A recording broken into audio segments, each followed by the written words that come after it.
Hello, it's Richard Pears from FinextraTV, and I'm joined this morning by Darshna Shah and Anna-Maria Slot. Hello, good morning.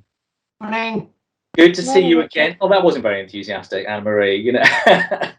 Morning. You've seen too much of me this week, that's what it is. Listen, thanks for joining me. We're a couple of days after a sustainablefinance.live with Finextra and responsible risk. And Anna-Maria, you were a stalwart in our series this time, but new to it. Tell us a little bit, you know, from your role at Ashurst as the head of sustainability, tell us a little bit about what you found interesting, kind of key insights and takeaways for you. Yeah, thanks, Richard. As you said, it was my first time, so I'm a newbie to the format, but really interesting. I thought things that I really liked about the format, which kind of separates it from other things that you could look at or see, is that, you know, it really was truly interactive. So there was this panel of experts, right, and which lay a framework for a conversation, but then the conversation actually evolved. So it is more like workshopping or being together in a room. But it's kind of that on steroids, because you can get people from all over the world connecting, right, in this virtual format. And I thought that was a really engaging way to come to the questions and the conversation about what we're trying to do and how we get there. And I think it opens up the possibilities of who can participate, right? It really democratizes the conversation in some ways. Yeah, I think that's quite an interesting observation. We had people, didn't we, from sort of, you know, field positions out in the middle of Madagascar or somewhere, sort of saying, you know, this is not realistic enough for my world, which is what you want to hear. So interesting. Darshna, you know, obviously Elastacloud participate through Richard Conway, but your role as lead data scientist at Elastacloud, building an ESG product, you actually were representing the audience in this one, weren't you? How was it from outside of the glass bubble that we were in? Yeah, sure, Richard. So this is actually the second Sustainable Finance Live that I've attended. And what I really enjoy about kind of just as an audience member participating is that, as Anna-Maria suggested, it is very interactive. You do get to ask your questions and you get to have that kind of holistic opinion of many different experts together, which is really nice.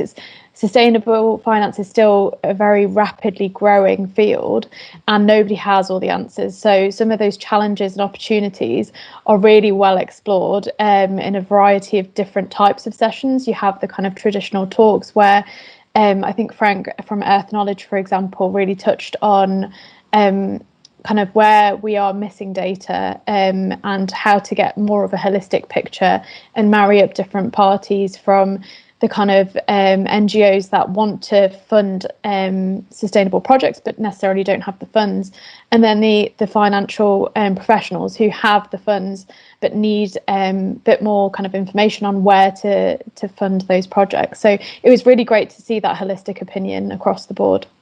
Yeah, yeah, I kind of tried to describe it to people as a hackathon for business people, but people don't know what that means necessarily. Perhaps now you're describing it. Excuse me. So Anna-Maria, you know, if you were to say one or two takeaways for people, you know, what would you point them to if they're trying to find their way into what is 8 hours of content now, if you're coming to it after the event?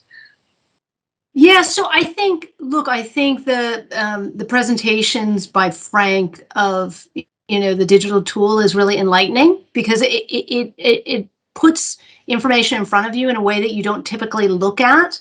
And I think for people who aren't in the data space, it really opens up what people mean by when they say, oh, we need more data, and what you could possibly do with that. How does that translate into something in a real world basis, right? So I think coming from a business perspective, sometimes, you know, there's a disconnect there.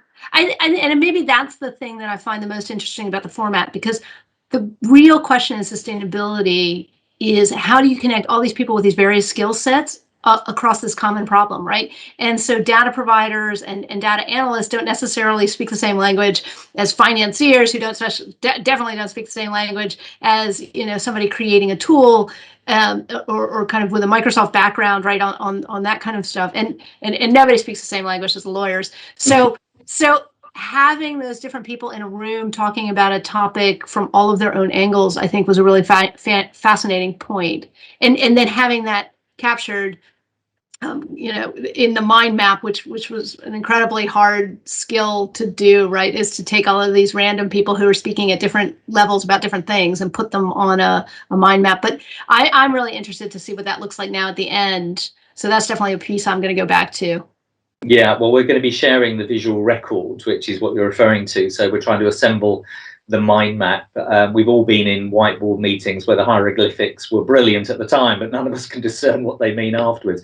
So we're going to lay the editorial around that to try and signpost people to that as well. Darsh, from your side of things, what would you sort of pick up and say, oh, that was a nugget of information or a signpost I would tell people to go and to check out?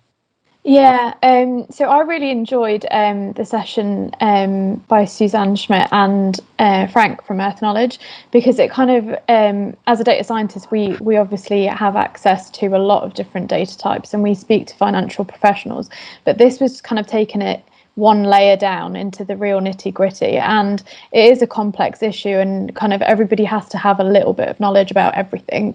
So I think for me, I definitely learned a lot from that around how you can't just take things like cooler temperatures and runoff values as indicators of how some investments might be tracked in terms of performance, as with the kind of Pacific gas and electric price crash that we saw, how exactly we didn't monitor that data effectively enough led to kind of the negative consequences was really interesting to see, and what kind of gaps in the data we need to collect. That was really, really interesting for me to see. Oh, interesting. And so just to wrap up, if you were going to encourage somebody to, roll up their sleeves, Anna Marie, I dragged you into this, not kicking and screaming, but, why both of you, Anna Marie first, should people get involved, read the content, get involved in the advisory board, and then turn up to the next session?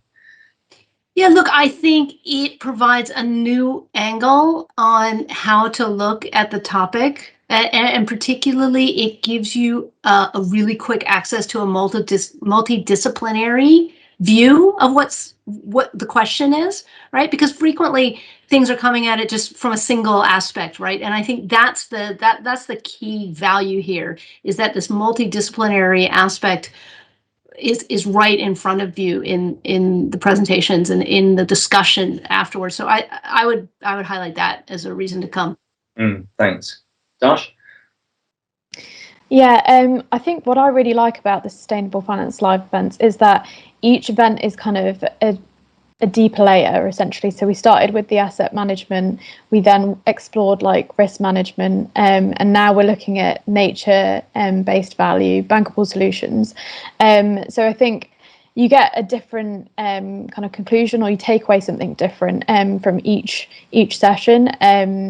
And they're all really great in their own right. But from the last one particularly, I think that was where we really got into some of the depths around how can we kind of make this a reality, where are the gaps, where are the challenges, and to have that multidisciplinary input, I think is definitely something that we probably need going forward to make this a reality. Yeah, I think that's what we want to do, is definitely sort of take it from the whiteboard into reality. That's for sure our intention. Listen, thank you so much for your participation, leading up to it. It's you that make it successful, and on the day, and for spending time today. So we shall speak again soon. For now, thank you very much indeed. Thanks, Thank Richard. you. Bye.